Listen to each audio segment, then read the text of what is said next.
A very good morning and cordial welcome to one and all present here. Respected dignitaries and principals from colleges across the nation, faculty members and participants.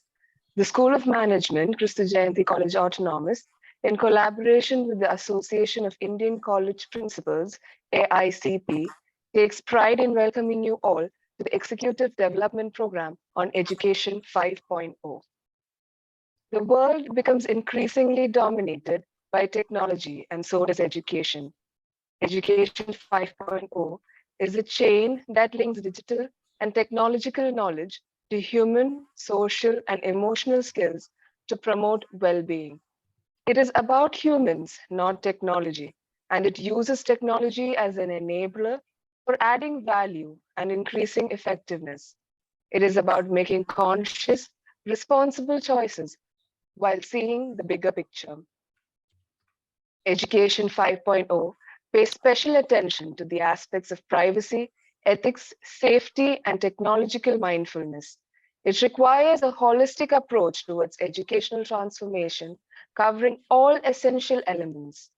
The holistic approach here also means joining forces of all key stakeholder groups, including governments, education and training providers, industry supporting structures, the broader community, and most importantly, learners themselves. Together, we can do it the right way, and that will lead us and the next generations toward a bright and sustainable future. Let us pay tribute to the sacrifice of our freedom fighters for fulfilling the dreams of a free nation we are cherishing through the national song.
Suhasini सुमधुर भाषिणी सुखदां वरदां मातरम्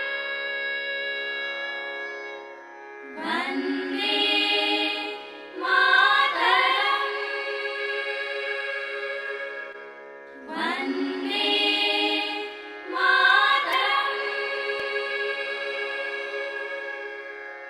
कोटि कोटि कंठ कल कल निनाद कराले कोटि कोटि भुजैर्धृत खर करवाले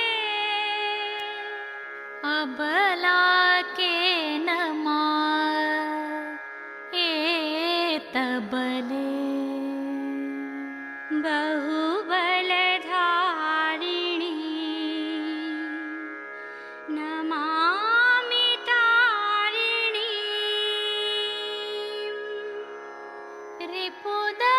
रिपुदलवारिणी मातरम्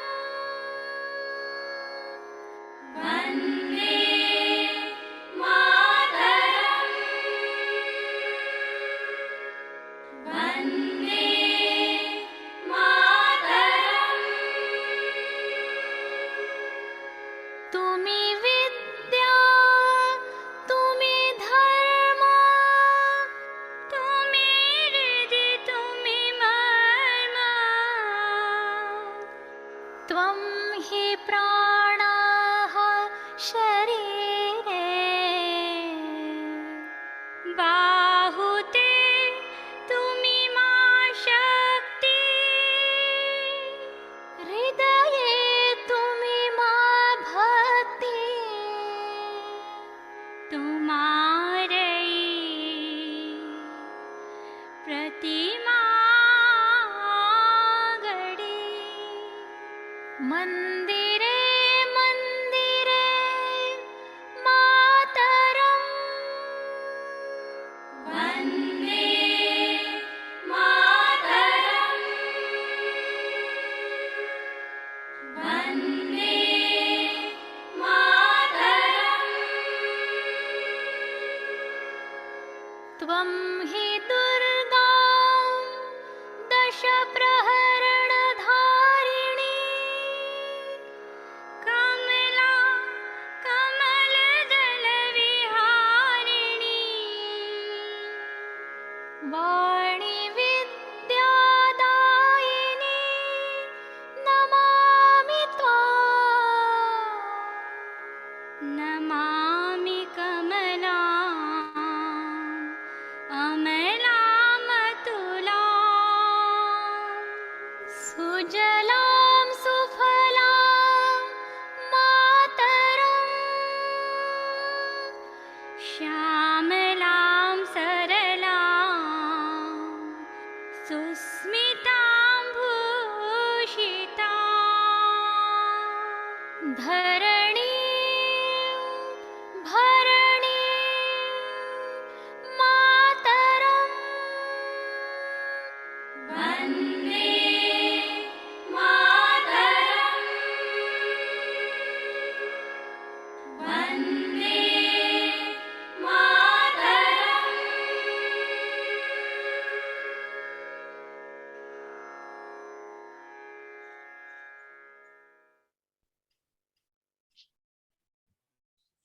Stay faithful. If you're hurting, stay hopeful. Pray and give thanks to God for the opportunity to grow. Ask Him to shed light. Ask Him for clarity. Thomas Nelson. I now invite the college choir to commence the occasion with an auspicious hymn.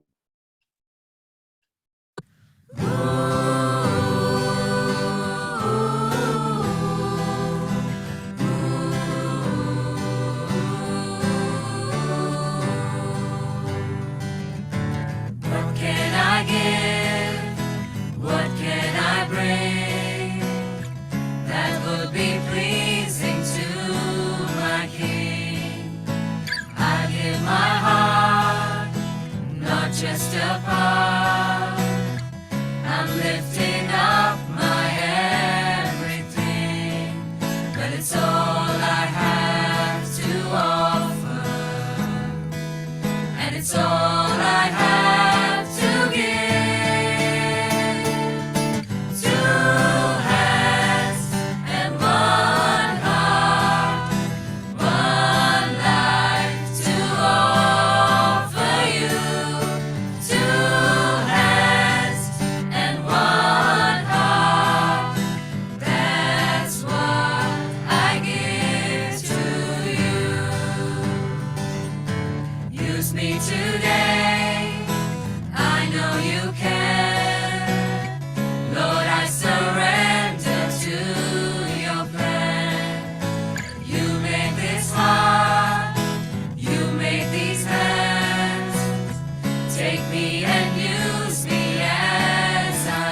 Thank you, choir. Coming together is a beginning. Keeping together is progress. Working together is success. Henry Ford. I invite Dr. M.K. Baby, Head, School of Management, Kristu Jayanti College Autonomous, to deliver the welcome address for this Executive Development Program. Distinguished dignitaries, delegates, and principals from institutions across the country, beloved faculty members, and my dear participants. A very warm good morning to one and all present here. Kristu Jayanti College, School of Management, Bengaluru, deems it a privilege to join hands with the Association of Indian College Principals, AICP, in organizing this two-day executive development program on Education 5.0.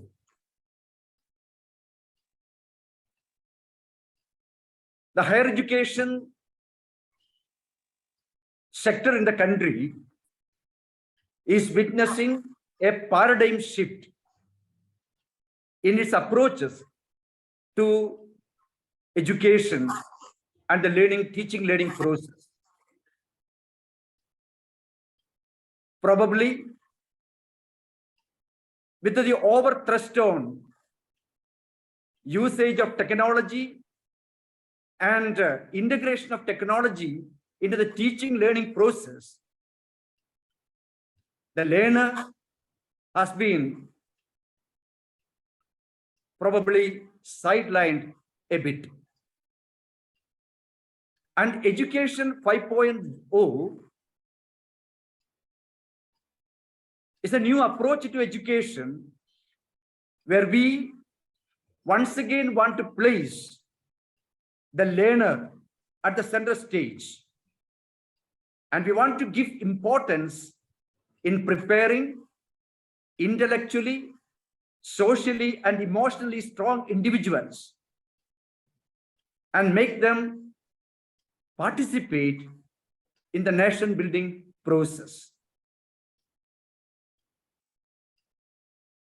Today, this morning, we are fortunate to have the presence of Dr. Professor Ranpal Singh, the Honorable Vice Chancellor of Chaudhary Ranbir Singh University, for delivering the inaugural address. Honorable Vice Chancellor, with his experience spanning over 4 decades as a teacher, as a principal, and now as a Vice Chancellor, is an accomplished academician and administrator who is actively involved in the development of the higher education scenario of the country. With immense pleasure, I extend a very warm welcome to our Honorable Vice Chancellor, Dr. Ranpal Singh, to this inaugural ceremony. Dr. Rajiv Narona, the Principal Consultant and Head Strategic Capability Units at the TCS and a winner of Indian Achievers Award 2021, spares no opportunities to connect between the academia and the industry.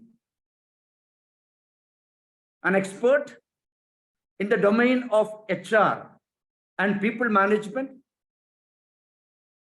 with vast experience in different roles in a number of prestigious organizations in the country, has consented to deliver the keynote address for this inaugural session of the two-day Executive Development Program on Education 5.0. On behalf of Kristu Jayanti College, as well as all those who are gathered here, sir, I extend to you a very warm welcome to this inaugural session. Kristu Jayanti College Autonomous,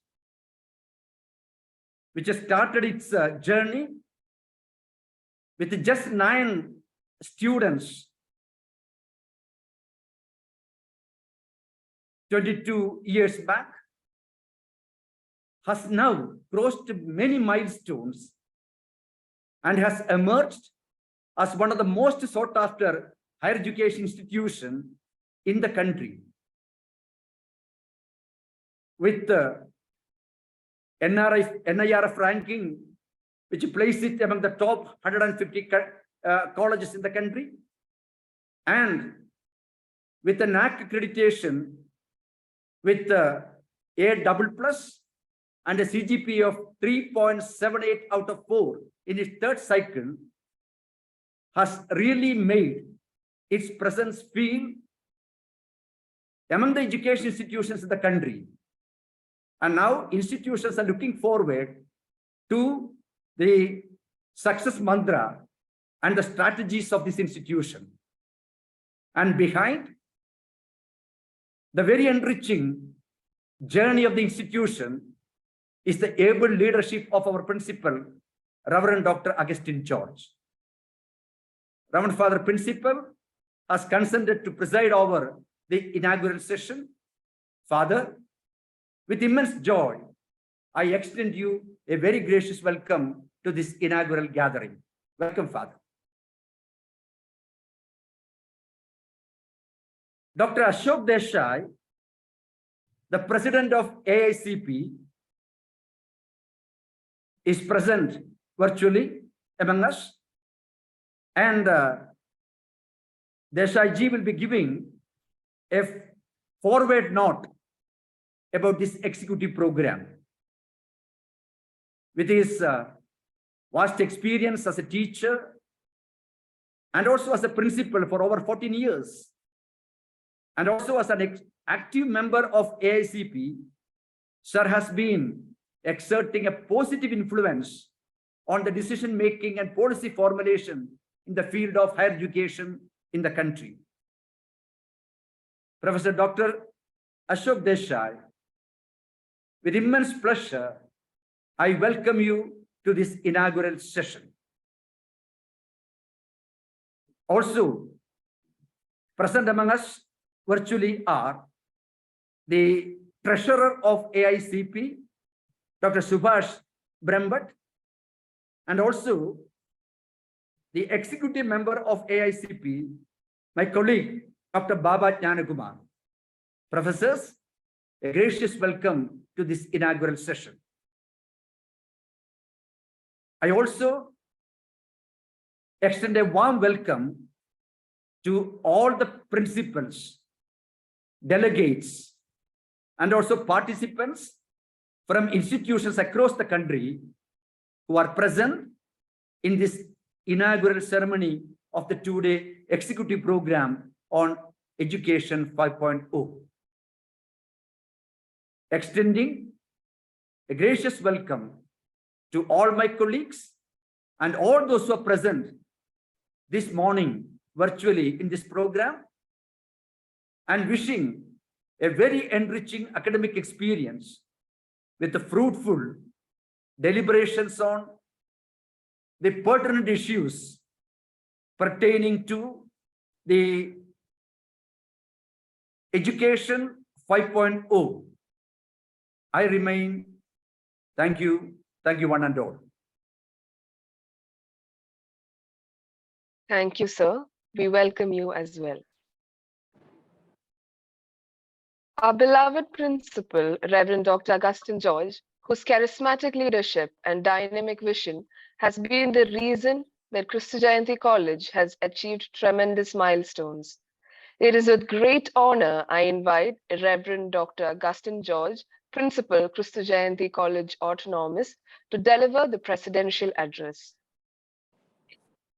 Most Honorable Vice Chancellor, Dr. Ranpal Singh, Dr. Rajiv Norona, the Principal Consultant and the Head Strategic Capability Unit TCS, Dr. Ashok Desai, President AICP, Dr. Sanjay M. Vakil, the Secretary General AICP, most distinguished members from the Indian College Association, Principals Association, the delegates and other invitees.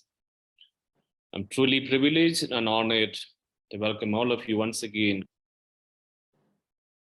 to this Executive Development Program on Education 5.0, jointly organized by AICP and Christa in the School of Management. AICP, being a registered body of the principals of Indian colleges, we celebrate its Silver Jubilee this year, is very active in deliberating the policies, changes and challenges that is happening in the higher education through the conferences, seminars, and workshops. I do remember that Christa in the college and AICP jointly organized a conference on leveraging technology for higher education on 25th and 26th of March 2022. Today, we are happy to see that we are coming back again to deliberate on the Education 5.0. As we heard from the many people, Education 5.0 starts with the humans, not with the technology. This purpose refers explicitly to the specific outcome that needs to be achieved by humans as a result of the learning experience. It's not about providing an everyday learner with a laptop or a tablet. It's not about improving the infrastructure and connectivity, or it is not about developing the digital tools and platform. Instead, it is about preparing the intellectually, socially, emotionally the strong individuals, the mindful of their health and personal development as gender purpose to start with. It is then followed with appropriate strategies, methodological and pedagogical, or I can say the andragogical approaches. And the latter, among others, include the ways to bring forth the motivation, the creativity, the joy of learning back to the learners. It's clearly mentioned that specifically it focuses upon the putting human qualities in the center of education.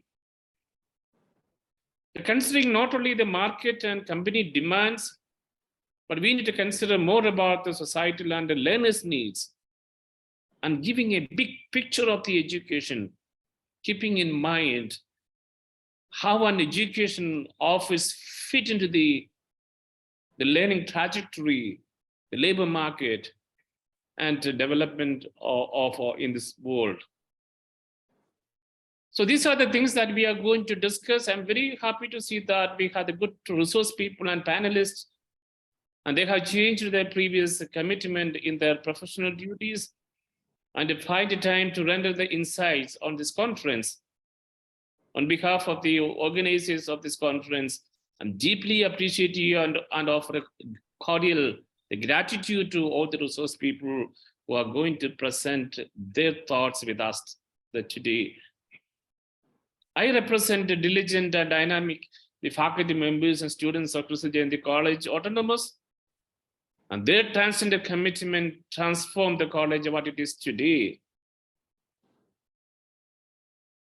And I especially congratulate Dr. Baba Nyanakumar, Dr. Aloysius Edward, Dr. Baby, and the entire team of School of Management, and the students as well for the wonderful work for this conference.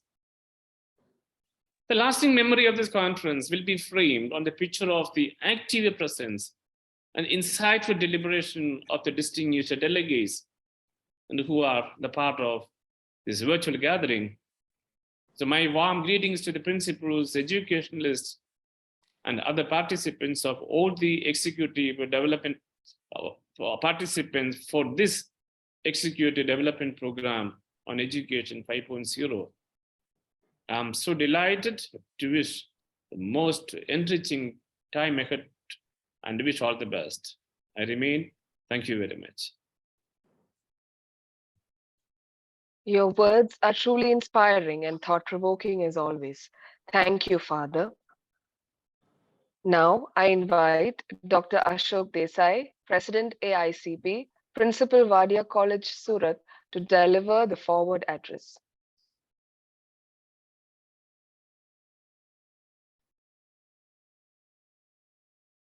Good morning and namaste to each and everyone.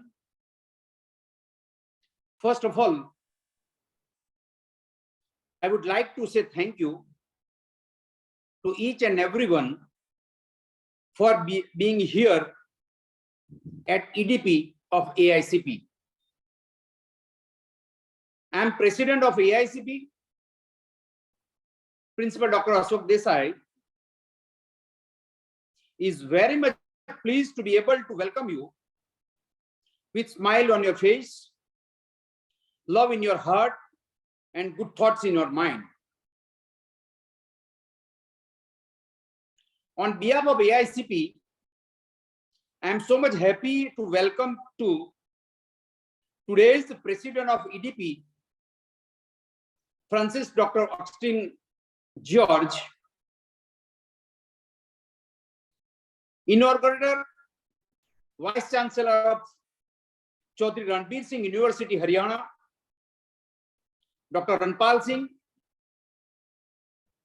Keynote Speaker, Dr. Rajiv Narona,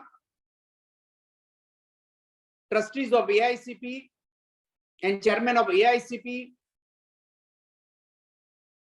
and our beloved principals who are ready to learn to administrative and academic matter of higher education and remain present to grace today's EDP. Moreover, I wish you a grand success of EDP.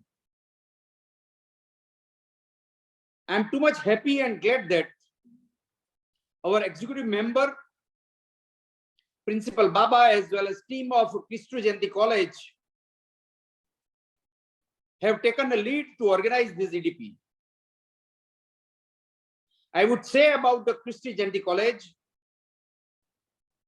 that it is the role model college for throughout the India, and giving a congratulation to Principal Dr. Austin George, Principal Dr. Baba, and team of Christu Jayanti College for such organizing EDP. I would say EDP is the unique program of AICP. EDP has a perfect blueprint to learn to new principle of the colleges. Moreover, I would say to EC member to organize and to take a lead EDP in different parts of India, which will be benefited to the principals who wants to earn more knowledge, as EDP is the two-way process. Secondly, to maximize the ability of faculty to teach and students to learn and to nurture the productive culture, EDP development should lie at the heart of any higher education institution. The EDP intends to provide a financial assistance to facilitate upgradation of knowledge, skill, and intends to provide opportunity for induction training to faculties in his or her disciplines. The main aim of EDP in enhancing the academic and intellectual environment, as well as to provide enough opportunities to pursue research and also to participate in seminar or elsewhere. Participation in each program would enable to faculty members to upgrade their research and pedagogy skills. Having a highly trained faculty member in the higher education institution are crucial for making a positive image in the society. My dear friends, this year, AICP is celebrating its silver jubilee year, and therefore, executive members and trustees of AICP have decided that before the annual conference, minimum 4 events to be arranged in the different parts of India. And I am so much happy and glad to announce and inform you that first event was held at Surat as a workshop. Second event was held at Jind, Haryana as a national conference. And congratulate to our EC member and Vice Chancellor of Dr. Ranpal Singh to hold a marvelous conference at Jind. Third event was held at Ujjain as one-day national conference, and I'm happy to say more than 600 participants are there in national conference. And this is the fourth event at Bangalore as EDP. And lastly, in February, this annual conference will be held at Goa. And I welcome to each and every principals and invite in the AICP conference at Goa. Now, what I would like to enlighten on the framework for multidisciplinary education. Aim of the multidisciplinary approach is towards gaining a competence from the different disciplines, simultaneously keeping intact the disciplinary boundaries. The silent feature of the multidisciplinary education, such as considering branch of human creativity and disciplines to knowledge that are distinct of Indian origin. It is important to recognize soft skill and vocational subject on par with medicines and mathematics, so that parity can be established among them, which paves way of multidisciplinary education. The multidisciplinary education that combines liberal arts and hardcore science subjects, as well as professional subjects with vocational courses, is kind of education that is required for the 21st century. Now, NEP 2020 gives weightage on IKS 2, that is Indian knowledge system. Means we have to educate our students in our regional language. If some of the modern subjects have a difficulty to teach in the regional language, then there is a facility to start IKS center in our area, and for which grant also available from UGC. In my opinion, the most challenging task of NEP is addressing multiple crises in the education system, and the success of NEP largely hinges on cooperative federalism and state taking ownership of the reforms. For the implementation of NEP 20, I would like to say, working for success will make you a master, but working for satisfaction will make you a legend. So implementation of NEP will play a key role in creating a new India and future youth. Lastly, I would like to say, A dream written down with a date became a goal. A goal broken down into steps became a plan. A plan backed by action make your dreams true. Once again, I welcome to each and everyone and wish you a grand success of this today EDP programs. Thank you very much. Thank you, sir. With 36 years of teaching experience and 19 years of experience as principal, sir has held several honorable positions as the chairperson, Postgraduate Board of Studies, President, Cultural Council of KUK, and many other bodies of various universities. Under his mentorship, the college has claimed several laurels.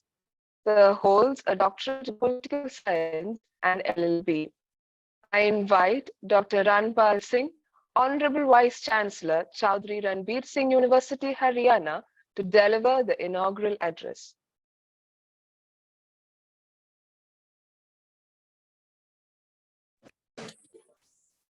Hello, good morning, everybody. Hello, are you listening me? Yes, sir. Yes, sir. Yes, sir. You are audible. Okay. Yes, sir. Proceed. Sorry, sir. I have come in my village where there is a family function. But even then, in separate room, I'm talking to you all. I firstly congratulate you on this successful event which you have made. And I thank especially the Jayante College team of the Jayante College who are hosting this seminar, and Babaji who has coordinated with them. This is an executive development program.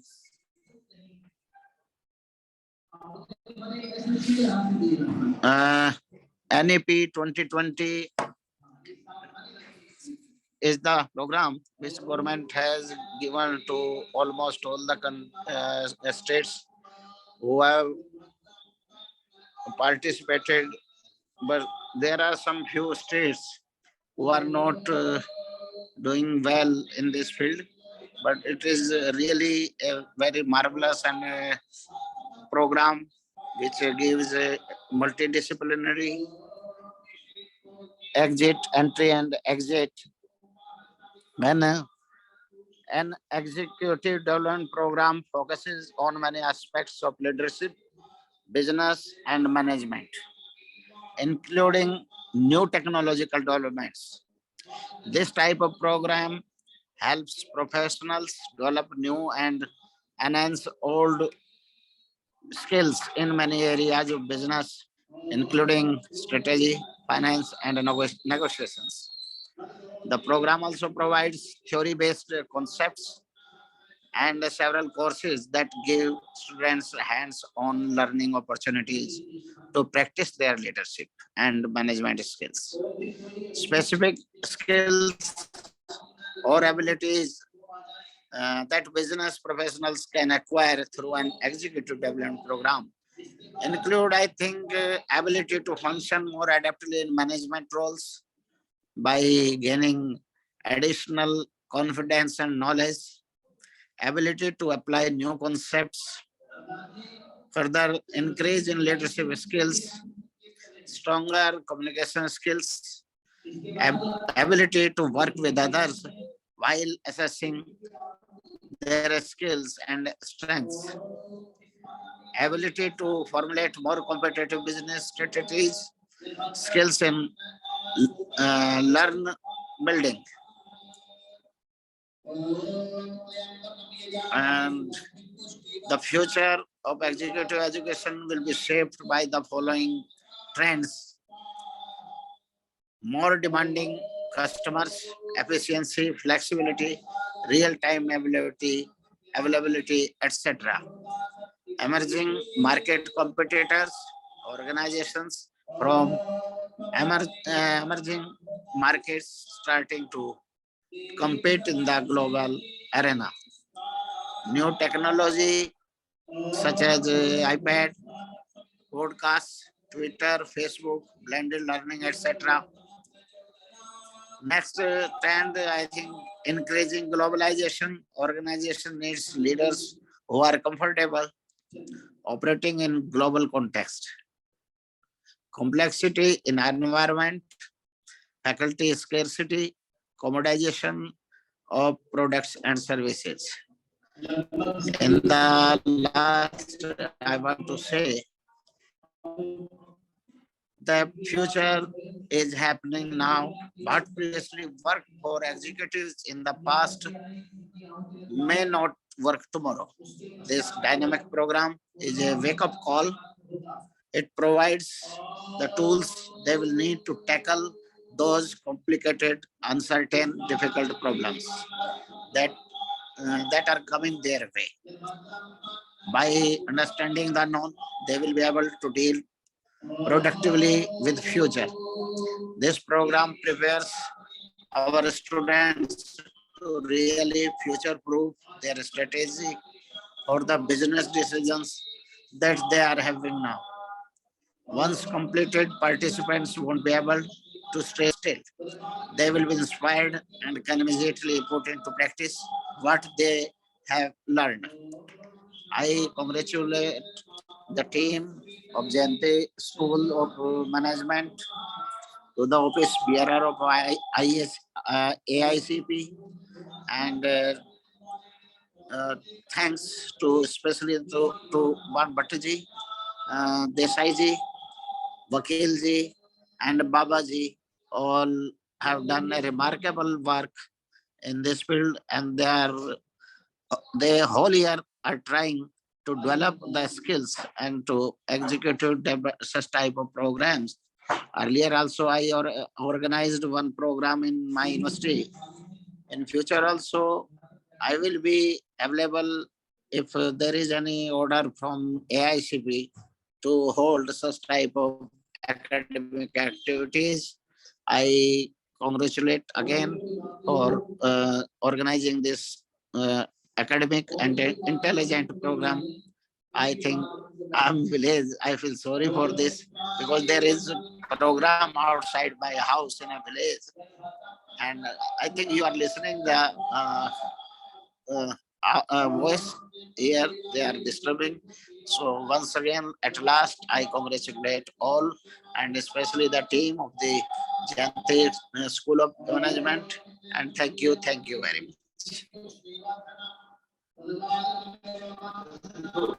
Thank you, sir. A human resource leader with extensive experience spanning years of industry academia relations, talent engagement, performance management, employer branding, HR analytics, organization assessments and design, job evaluation and analysis, career management, competency modeling, HR systems and L&D. Sir was a speaker at various forums like People Matters Summit, Bangalore HRD Conference, NASSCOM, CII Diversity Forum, ILO Diversity Network, World HRD Congress, Global Benchmarking Network in several colleges and university programs. I now invite Dr. Rajiv Naronha, Principal Consultant and Head, Strategy Capability Units, TCS, to deliver the keynote address for this session. Very good morning. If I'm not audible, please let me know if there is any issue. I also will be sharing a screen, so just confirm you're able to see the screen here before I start. Are you able to see this? Yes, we are waiting for screen. Yes. Yes, Rajiv ji, we can see.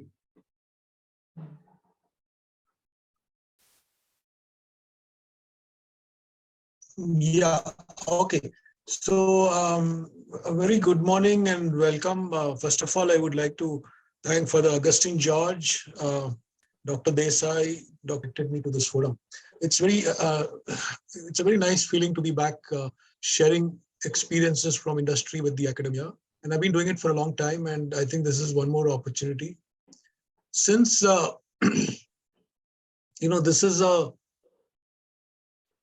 program on Education 5.0, I thought, what would make best sense would be to give our perspective on what is the trends around industrialization and how Industry 5.0 has taken the hot seat today.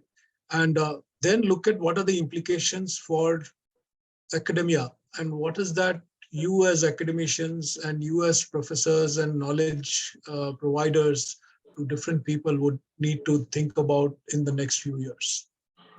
So before I start, let me go and share with you something called the 4 C's, which I've been thinking of, And the 4 C's are connected, committed, conscious, and, courageous. So let me repeat: connected, committed, conscious, and courageous.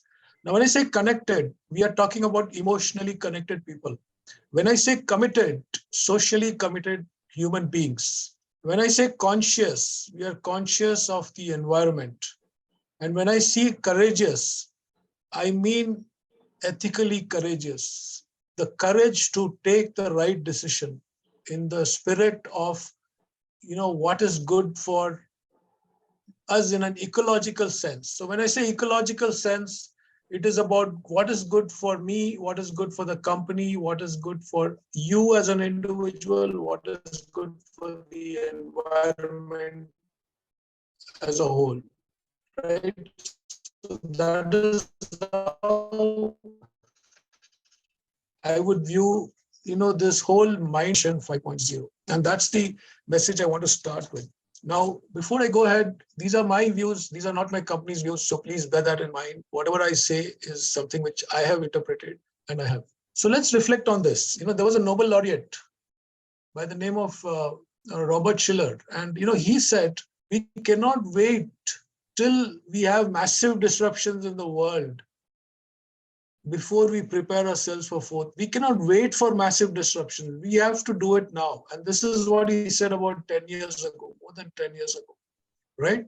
And it is like saying that we cannot wait for a house to burn down before we buy insurance. We have to buy insurance before the house burns down. And therefore, fourth industrial revolution was a kind of an insurance for the future. And that's how even Nobel Prize winners, economists, etc. saw it. And they said it's important for the world. But however, in doing all of this, there were some downsides. And that is what brings us to the next mindset, which is Industry 5.0. And I think Education 5.0 has to always follow the industry trend, or industry and education go hand in hand. And that's how it is. So, and because industry depends on education for talent, depends on education for the main breadwinners of our organizations, I think it's important to understand that there will definitely be some things which industry will expect and academia will deliver, academia will expect, industry will deliver, and so on. For the fifth industrial revolution, they say that creativity is a must. If you look at the Oxford Economics, they talk about creativity being must meet actual technology. So there has to be a synthesis between these two. And unless we are creative, we will end up in wrong consequences for the world. Now look at this data. This is the data on Standard & Poor top Fortune 500 companies. I tried to look at what was the age of these companies. So if you take the average age in 1965, it was 32 years, which means companies lived for that many years before they, either got bought over or they got eliminated, they closed down, etc. Look at that. It has come down over the last few years, over the last few decades, from 32 years to 20 years, which means we are almost saying that 35% of the age of the companies has reduced. Age of the companies in Fortune 500 or the S&P 500 has reduced by about 35%. What does it mean? It means that unless you are prepared for the current era, unless you are prepared for the current day, you will either get bought up by somebody, you will close down, or you will get bankrupt. So these are the kind of thoughts which came to my mind when I was preparing this presentation. Now let's go a little further. Now, this is the age of convergence, and there are so many technologies. You take augmented artificial intelligence, machine learning, robotics, all of these are actually stitched together by three different, what we call as three different technologies. And if you look at it, it is cloud, big data, and Internet of Things, which are stitching all this together. And then, we have what we call as the new world which is Industry 4.0. And 4.0 is something which helped us make a lot of change. So there was a lot of change, there was a lot of disruption, there was a lot of innovation across industries. So whether it is retail or automobile or delivery, it was telecom or banking or robotics, any industry, there were a lot of implications, there were a lot of changes, there was a lot of disruptions. And just to give you an example, if you look at retail, augmented reality experience is used in shopping for people to make a choice of product. There is click to ship, there is a click to ship kind of trend which is happening. There is interactive, socially connected displays in the retail stores. There are touch screens. There are so many autonomous cars. You have mobility as a service. And today we are moving into an economy where it is called the experience economy. So you have tire as a service. So even a mobile tire of an automobile, they offer it as a service. So companies are no longer interested in offering single product, separate product. They prefer to offer up services, a bundle of services around everything. So there is a services for tires. There is what we call as automobile as a service or mobility as a service, predictive maintenance. So there are so many trends. I will not go through all of these industries for the interest of time, but let me show you something here. This is a picture of a very large warehouse of Amazon, and it's about 10 to 15 football grounds if you put together, big playgrounds, stadiums, if you put them together, that is the kind of size of this. Now, you might think that every product, and Amazon sells millions of products, every product is arranged in a certain specific place inside the godown, and people have to walk their kilometers and kilometers to, pick up the product. You're wrong. They have automated it in such a beautiful way. If you look at this, at the bottom, there are some orange and blue color robots. Robots are very small. They're just about, few, not even a feet high. They go under these racks and pick up the rack which is required by the person who's packing and bring the rack to that person. So imagine you can place the product which comes from your vendor in any bin. You can place in any bin, in any rack. There is no order there. But digitally, the order is created in the mind of the computer. And if the person, let's say he wants a mirror, bathroom mirror or a shaving mirror, he simply says shaving mirror, and the robot goes to the nearest bin which has a shaving mirror and brings the entire stack. So this whole stack which you can see here, this rack which has so many things, would be picked up by the robot and brought to that. So that is the level of intelligence which is built. And I think this intelligence is what was different from, let's say, Industry 1.0 to Industry 4.0 or 5.0. So the kind of intelligence which came out was really manifested in Industry 4.0. Till 4.0, machines were not really nearly as intelligent as human beings. But over a period of time, by the time we moved from 1 to 2 to 3 to 4, intelligence level of machines went up very, very much because of artificial intelligence, machine learning, and these kind of skills which I talked about, combination of technologies. Now, did it disrupt? Look at this conversation which happened so many decades ago in Ford.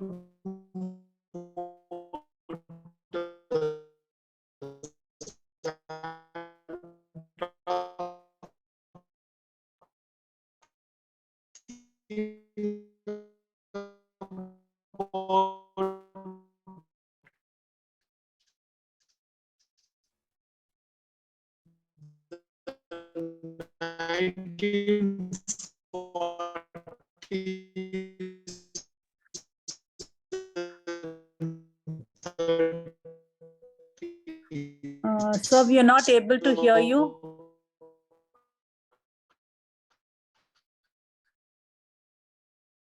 Okay, Rajiv sir, your voice is breaking. We are unable to hear you. Then he will rejoin.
Yes. Yeah. Sorry, I got disconnected. I don't know the reason. It's probably the dip in the internet connection. Yeah, am I audible now? Yes, you are audible, sir, now. Yeah, okay. So is my screen also visible? No, no, no, Or should sir, I? no, no. You have to. Yeah, I'll share it once again. Once Yeah. again, you can share.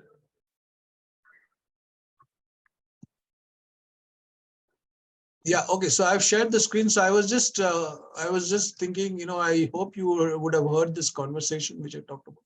But let me quickly run you through these four, different stages or different what we call as industry revolutions which happened. And I would call the first four as revolutions, and the fifth one is more of an evolution. That's how it is, because it's a mindset change, and evolution takes many centuries and decades. So evolution will happen over the years from now on. So the first industrial revolution was more about mechanization. It was driven by steam power, and it was driven mainly, by what we call as water power and steam power.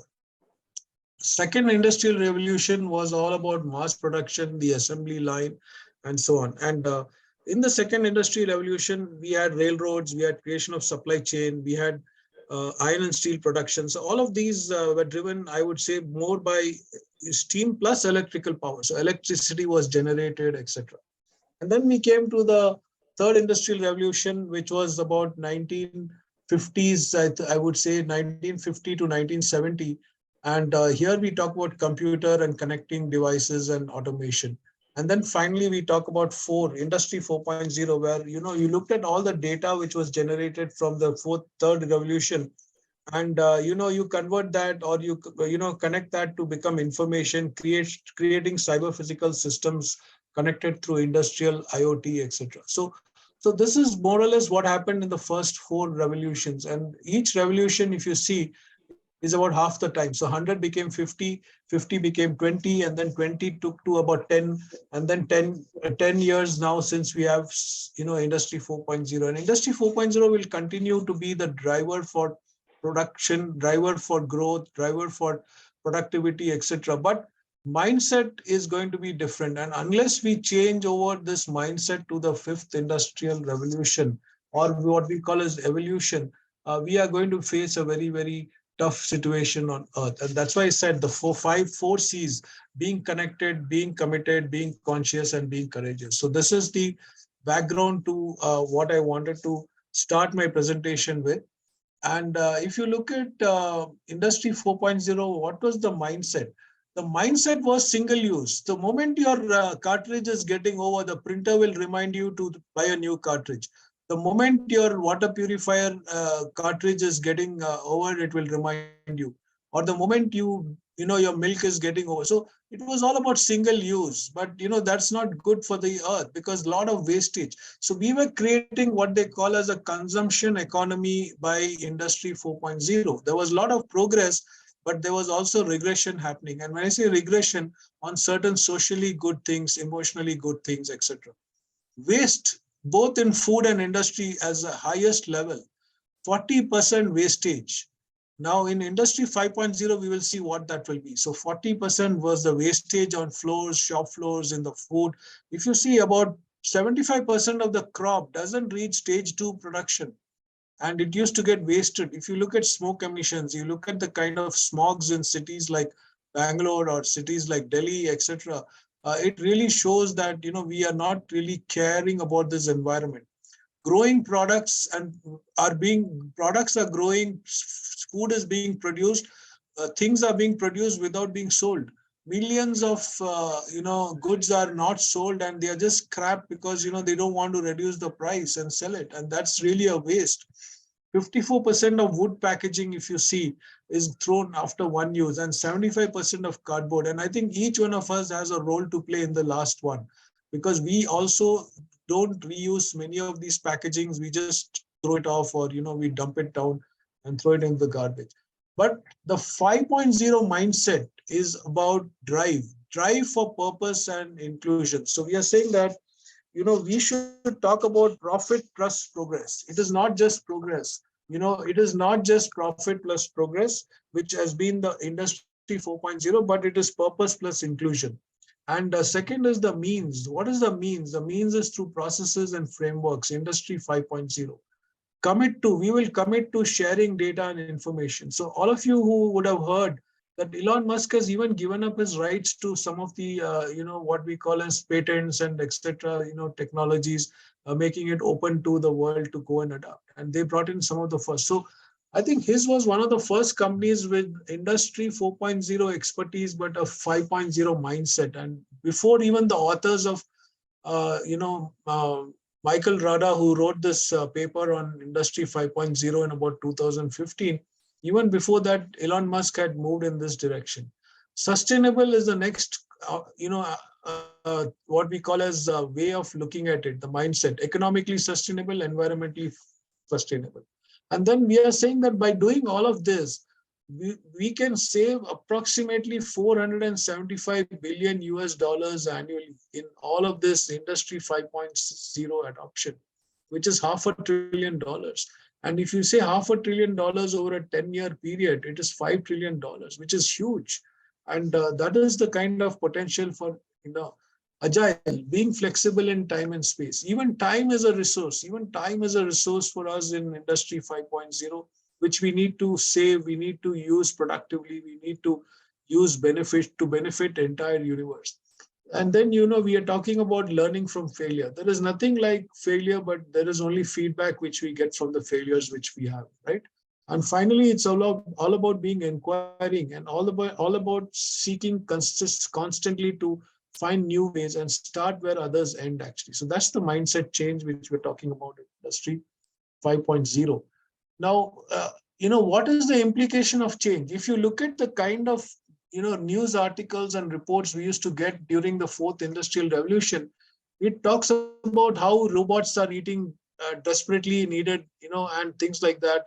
It talks about job losses. It talked about decluttering the hype around job losses. So there were so many things. So these are two blogs I wrote long back in 2018, and I talked about job shifts, that instead of worrying about job losses, we should worry about job shifts. And this was my messaging to the colleges in 6 years ago.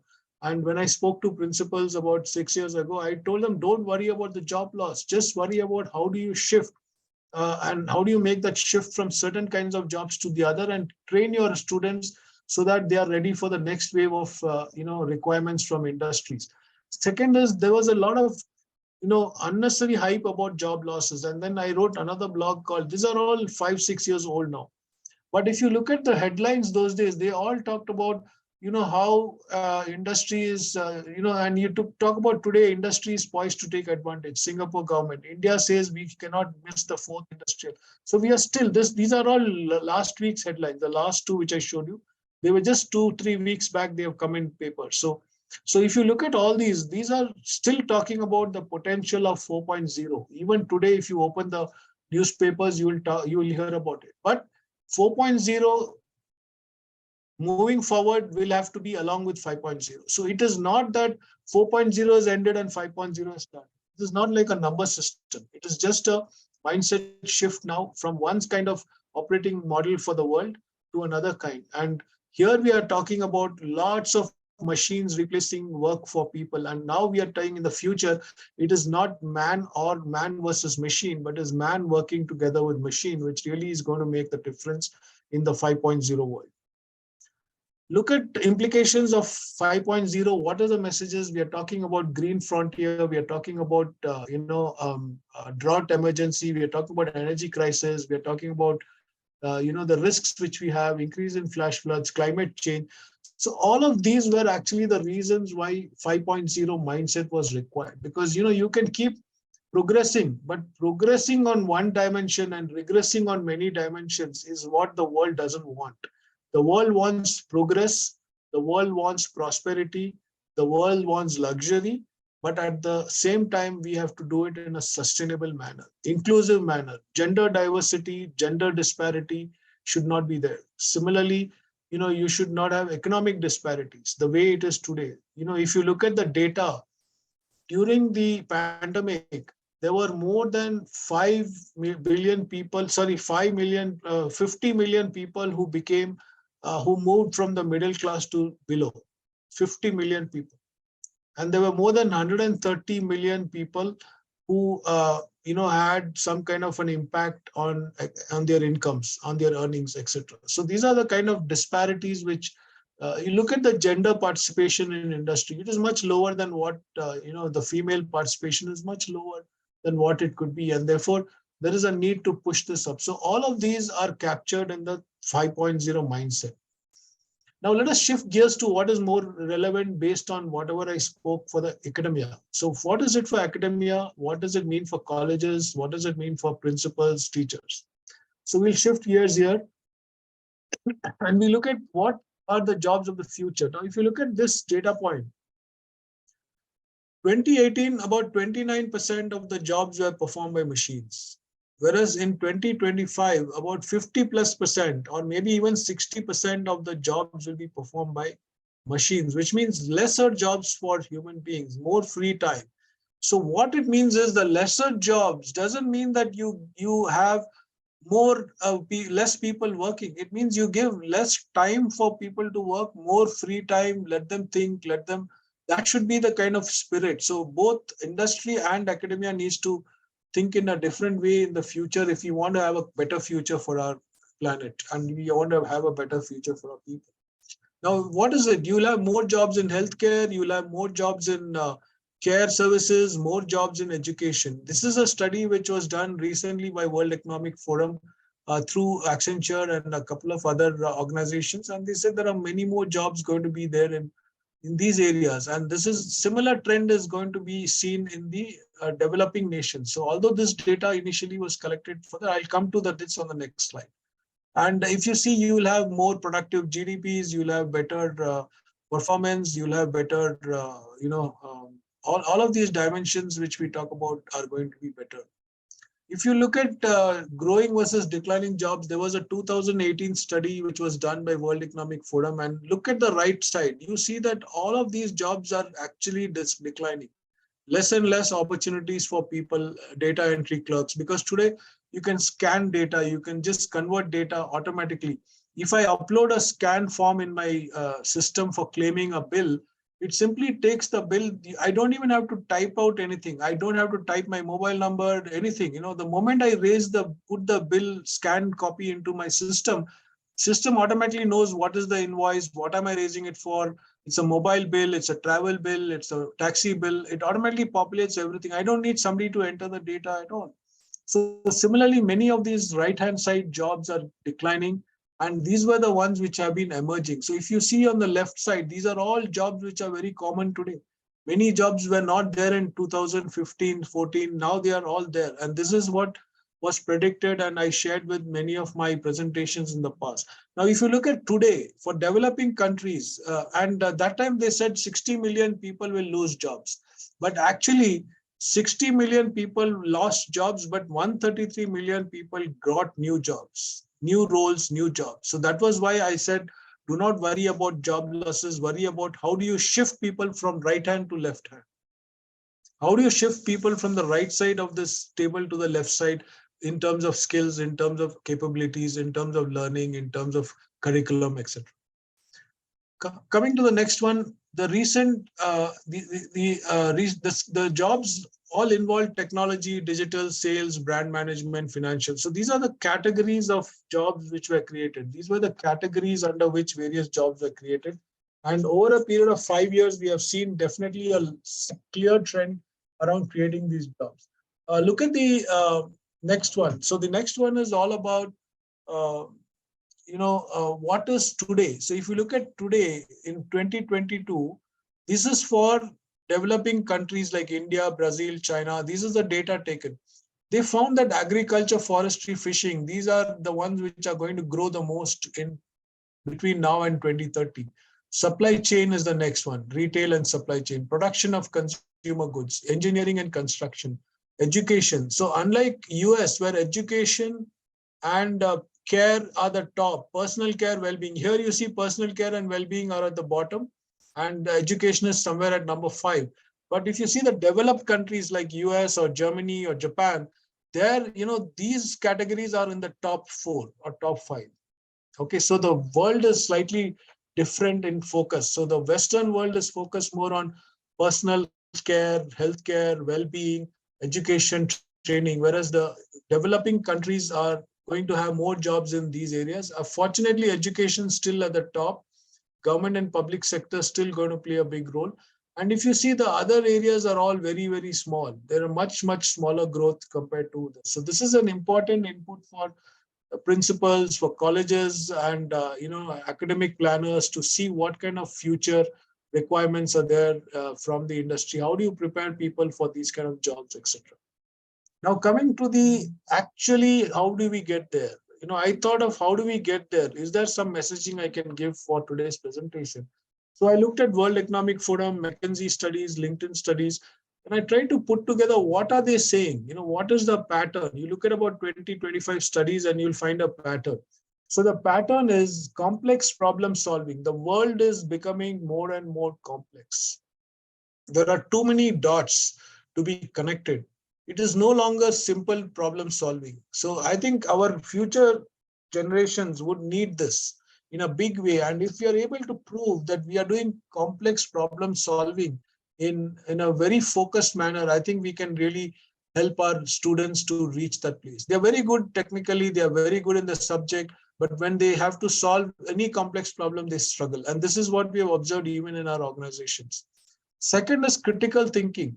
Now you cannot do the work today without critical thinking, especially when you move to level 2, level 3 manager roles. As a manager, as a team leader, as a business leader, critical thinking is very, very important. And it's also important for people who are not working in organizations. They are working on their own, they are even housewives. They need to do critical thinking, because if you look at it, people fall victim to WhatsApp messages, fake news. By being able to critically analyze, only you can decide which is fake news and which is not fake news. So there are certain strategies which critical thinking helps. Third, I looked at creativity, and no better day today than to be creative than today. No better day to be creative than today. And I think this is the need of the hour.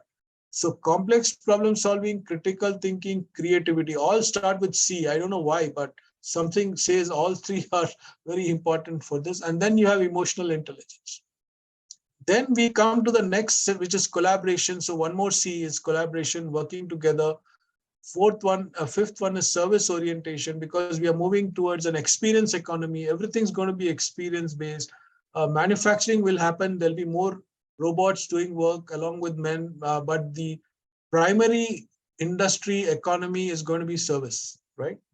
And if you look at negotiation, because we have to really make alliances, partnerships, we have to negotiate better, and judgment and decision making. So these are the, I would say, top what we can call as cognitive ability, right? So all of these are the critical competencies, I would call them, which industry 5.0 needs. And these are driven from 4.0, but in the 5.0 world, you need to really continue and you need to really create this. Now, if you look at it, I tried to analyze these more in detail. And what I found is that if you cluster, they are all clustered. There are 3 different clusters which I found. The first cluster is what we can say that, the cluster which is for decision making. right? And the second cluster is for working together. And if you see, these are all working together, these are all making right decisions. And finally, there is something which we call as enabling. You cannot do the first two if you don't have the third. And I think that's the way you should look at it. So cognitive flexibility, or my ability to switch from one kind of work to the other kind of work, the ability to think, and the ability to be sensitive to others, to be emotionally connected, to understand people, and to motivate them. I need the bottom two. Otherwise, it's very difficult. I can have all of this in good B schools, but if I don't develop these two at the bottom, then I have a serious problem. So I think the reflection from whatever I spoke, if I have to summarize it, I spoke about what is the mindset today, how technology is making a drastic shift in our organizations, in our industries, and in our lives. So it is having a positive impact on one side, it's having a negative impact. And therefore, the mindset is 5.0, and the 5.0 mindset feeds into education 5.0 as a need. So if you look at reflection, the world is changing. Business models based on sustainability, and we are also talking about strategic goals, so developmental goals. So we are saying as sustainable developmental goals are a must for every organization today. So every organization who comes to us as a company is asking, how do I develop sustainable goals along with my IT implementation? Tell me, help me out. They go to all the service industry organizations in IT and ask them, how do you create sustainable goals? How do you ensure that we are able to work in ways and means which are better for the planet, better for, so ecological, what we call as focus and drive is what they're looking for. Second is, in the coming decade, the change is faster than all the change which happened so far in the last century. So if you take the next 10 years, the kind of change we will see in next 10 years is much bigger than entire 100 years of change which happened. And I think we all, being from, most of us would be probably from Gen Y or Gen X, and we would have seen this kind of change. But 100 years of change is much less than next 10 years of change. Third one is, we are sailing through what is called an experience economy. So everything is like a service. Experience economy, you companies don't want to just sell you a product. They want to sell you a bundle. They want to sell you a what we call overall system. They want to sell you a solution which they can continuously work with you. So it's not like I sell you something today and it's done. That is how you have a huge relationship to be built by the companies. Like in the 5.0 world, companies' vision is driven. Companies are going to be vision driven and values based, and that is what we heard all of the leaders talking today, that how we have to be different, how we have to talk about mission, and how do we talk about purpose, and how do we talk about our inclusivity going up. The fifth one is about organization and individuals must change. So it is not just the organizations which need to change, the individuals also need to change. Their mindset needs to be different, because after all, it's the individuals which make organizations. Man with machine, man along with machine, rather than man versus machine and man or machine. It is not man or machine, man and machine.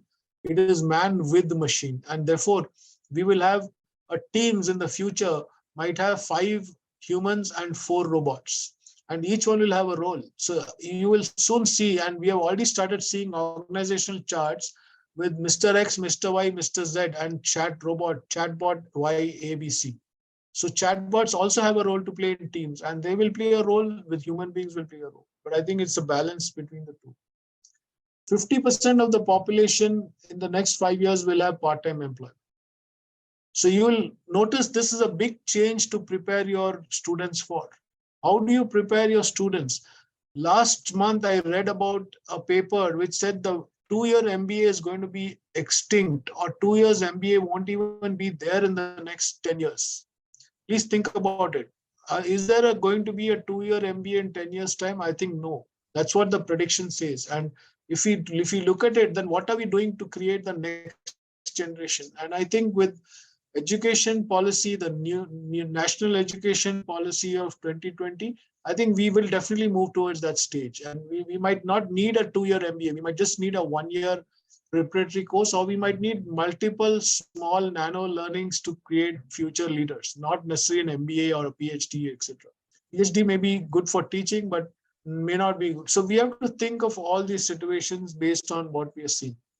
We will tide over the skills and we will get the skills, we will prepare people. But the competencies which I talked about, the competencies which I expressed or mentioned in the previous slides is what will really make the difference. The skills they will learn, but the competencies will what differentiate the best from the rest, right? And then we are going to be Power Industry 4.0 in the coming days, but we are going to be continuing. It is not over. It will continue to take us till the next revolution comes, because we talked about steam power, then we talked about electrical power, then we talked about electronic power, then we talked about the power of artificial intelligence. So all of these together, till the next new power comes in, the new technology comes in, we will continue with Industry 4.0. And we will have to live with this mindset of Industry 5.0 for us to have a better world. And I think many of these things I captured in some of my, I published a book on which I wrote many of these ideas. In many, many years, I've been capturing ideas, understanding what's happening in the industry. And this kind of a book I put together with all quotations on different aspects of what we experience, both at work and in our personal lives. And I think this is like an evergreen book. It will never get extinct, because all experiences will be kind of living for many, many years. And if you have a Kindle Unlimited subscription, you can read it free of cost, or you can look for it in Amazon. And I would invite you to read my blogspot, HR Vitamins. I've written about 150 plus or 180 plus different posts over the last 10 years. And also on my LinkedIn blog, people who are interested can reach out. We do a lot of work with academia in my organization, in my role, and constantly connected with the academia. So that's the message I had for today. I hope it made some sense to y'all, and thank you very much. Have a great day ahead. Do we have some questions, or are we done? Yeah, somebody has said wants to say something. But, somebody is saying question, you can post in the chat. Or Amir, you are there, or Ajay, you can unmute him.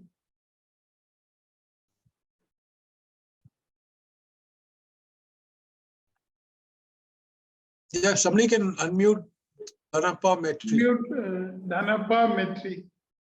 Yes, sir. Good morning, sir. I am Metri from Sangameshwar College, Solapur, Maharashtra. Yeah. Sir, how was this sustainability neglected in the fourth, this one only? Because we have to repent now. We have used the resources in a large scale. We have the policymakers, future thinkers. How was it neglected? What went wrong? Yeah. That in the fourth, we utilized the things so much, we wasted so much, and now we are repenting for it. I want to recover it. Yeah, so if you go back to systems thinking, the world is, everything around us is systems. Okay, they all work like systems, and they're not disconnected. They're all interconnected. So if you in systems thinking, there is a saying: today's solution, tomorrow's problem. Right. Yeah. So yes, we did not think what problem will be created today by today's solution for tomorrow. So if we start thinking, by doing this today, what am I doing for the people tomorrow? Am I creating a new problem, or am I creating a problemless world in the future? This has been missed out in a big way. And that's why, you have so much. So consumption economy, the moment people were economically successful, they did not worry about saving. They did not worry about wastage. They did not worry about cost. And finally, irrespective of policymakers, etc., it is all about the mindset. So the industry did not give the red signal or the red flag. The government did not put the red flag. Everybody went on. But finally, nature is very true. Nature is the only source of truth. And if nature is what we call as nature is abused, then nature will react later on. So if you look at climate change, if you look at the kind of shifts in weather patterns, if you look at the kind of negative impact of the atmospheric pollution, You look at the kind of impact of social connections, depression, anxiety, all of these together are what made are an outcome of industry 3.0 as well as 4.0. 3.0 also. So there was a big depression which happened in 1919 when we were just, not yet even in industry 3.0. So even that time there were a lot of changes. So I think there is nothing we can do by worrying about why it happened. But now that we know what is happening and what should not happen, I think we can take a positive look at the future and then say that, okay, this is, if we do all of what industry 5.0 mindset asks us to do and shift our thinking, we can really make big progress in the future. And when I say big progress, it is not for me and you and us, because 100 years later, the next generations will inherit the earth. And I think it's for them that we have to look at it in this way. Thank you, sir. Sir, I would like to comment on your presentation. Yeah. Sir, it was from the heaven. Yeah, sir. It will definitely contribute to academia, sir. We need these inputs to make ourselves relevant. So I am grateful both to the organizer and yourself. You have given such nice inputs that one can make his institution relevant to the days to come. Thank you very much, sir. Yeah, thank you. Thank you very much.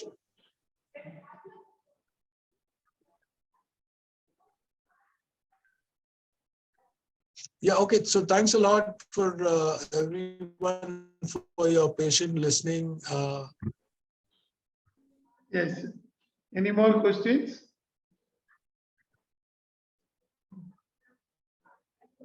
Ramesh Babu has raised his hand. Babu, you can unmute.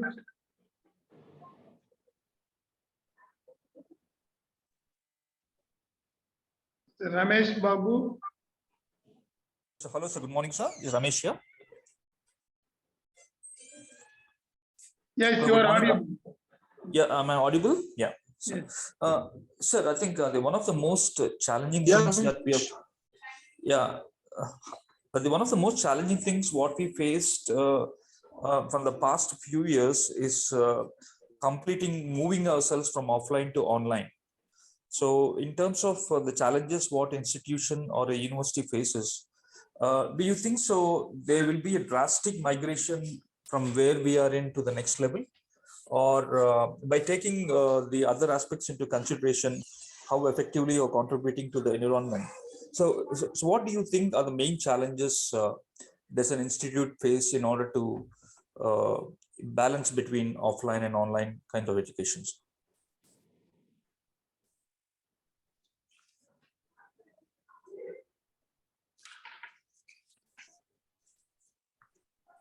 Hello? Yes. Yeah, I did not hear your question because I was kind of offline suddenly. Okay, sir, now just want to check, are you able to hear me now? Yes, yes. Yes, sir. I'm talking about in terms of this migration from offline to online teaching or online to offline to online work from past 3 years post-COVID, and pre-COVID. What are there are some drastic changes in terms of work cultures.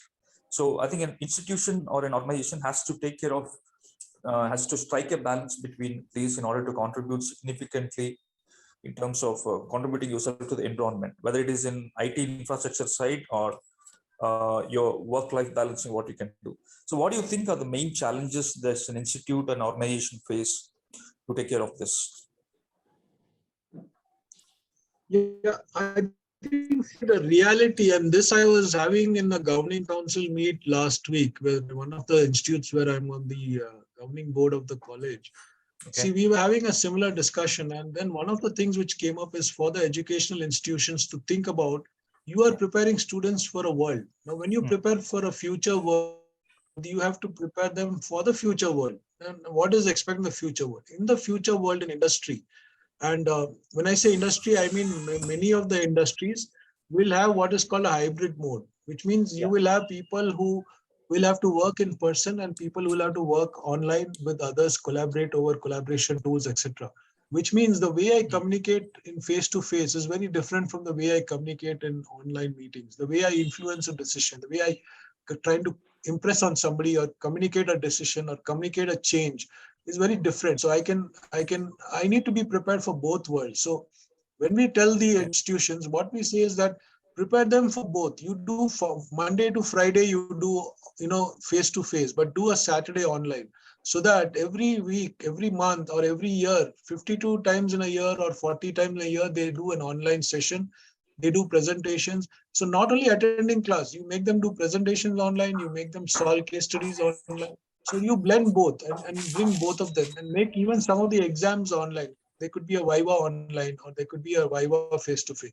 So if you give this experience, when they go to the real world, they will face. So today I see this as the main stumbling block or challenge. And if education institutions think about it, so one of the institutes where I gave the suggestion, they already moved to that model. So Saturdays, nobody comes to the college, and they all do they have to plan it in such a way that only the online feasible things are done on Saturday. Everything else, and this is happening even in school. So if you take Sophia School or Bishop Cotton School in Bangalore, they are already in a hybrid mode, because they teach some of the things online, some of the things are done offline. Majority may be offline, 10% may be on. So that's how I would see the future. What I did is I did a study about a year back on 3 different modes. So I look at what are the 3 modes of operation: work from home, work from office, hybrid. And then I looked at what is the impact on stress coping in these 3 different modes. And the beautiful thing is that if you see work from home and work from hybrid, they're almost on par with what we call as at stress levels and stress coping. Whereas work from office or work from workplace is much higher than work from office, hybrid, or work from home on stress levels as well as stress coping mechanisms. So there is a scope for a better experience, more, I would say, all-round.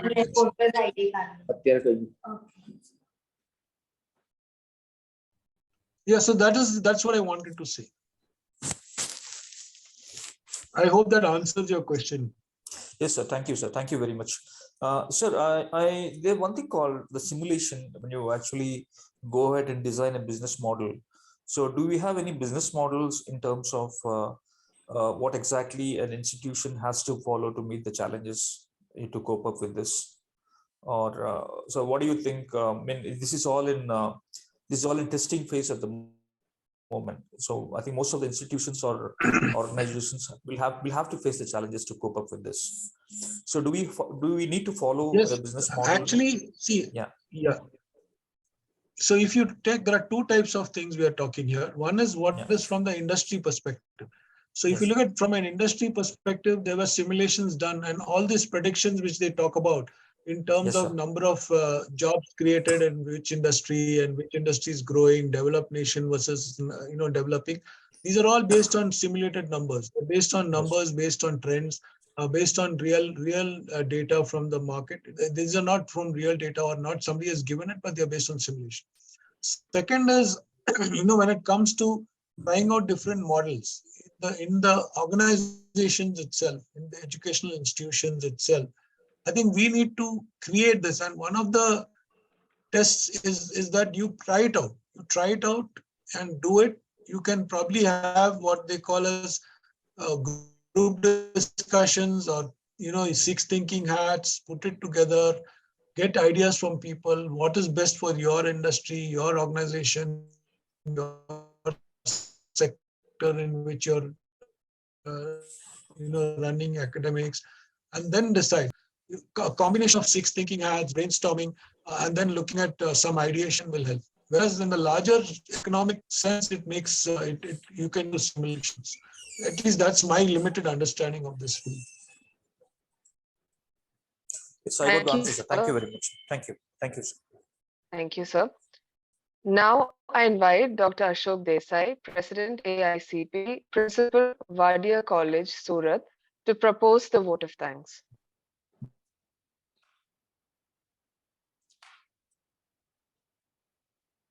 Once again, welcome to all of you.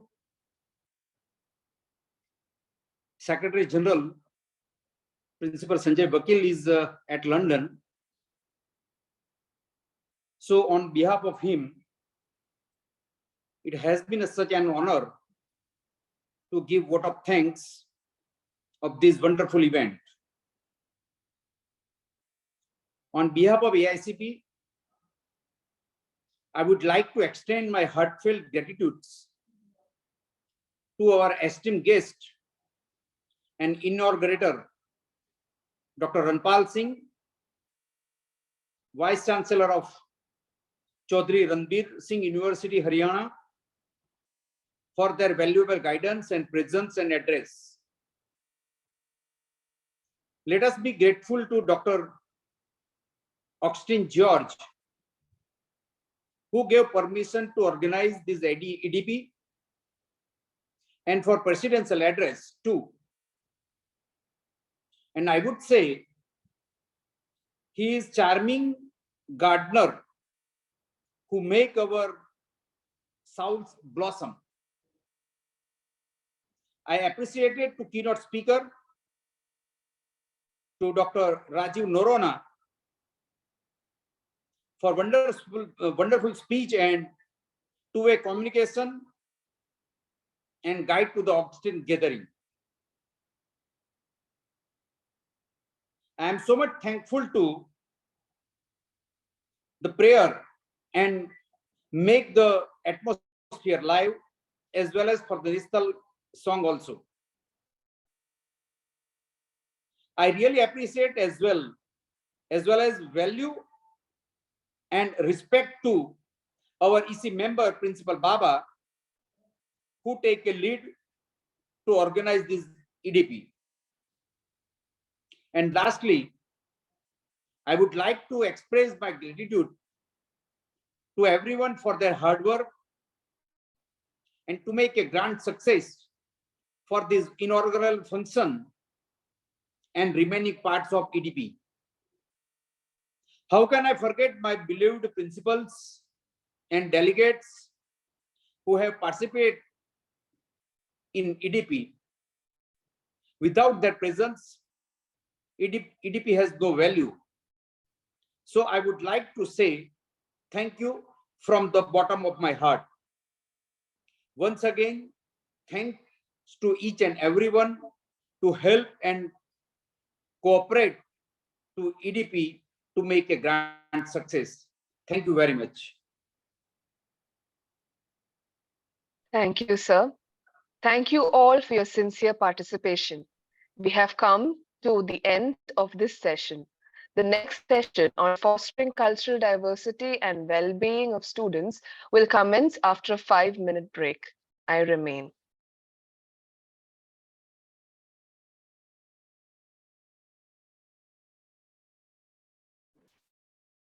Sir.